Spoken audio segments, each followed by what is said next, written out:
ఈరోజు అర్ధరాత్రి నుంచి దేశవ్యాప్తంగా కొత్త రైల్వే ఛార్జీలు అమలులోకి రానున్నాయి.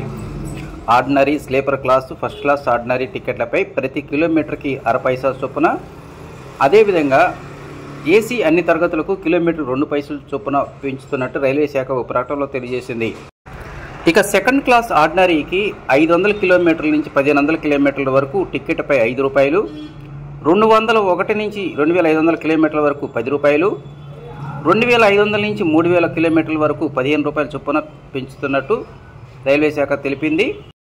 అయితే గతంలో రిజర్వేషన్ చేయించుకున్నటువంటి వారికి మాత్రం పెంచినటువంటి ఛార్జీలు వర్తించవు. అదేవిధంగా సబర్బన్ సీజన్ టికెట్ల దారులకు మాత్రం టికెట్లు పెంచకుండా రైల్వే శాఖ కొంత ఉపశమనం కలిగించింది.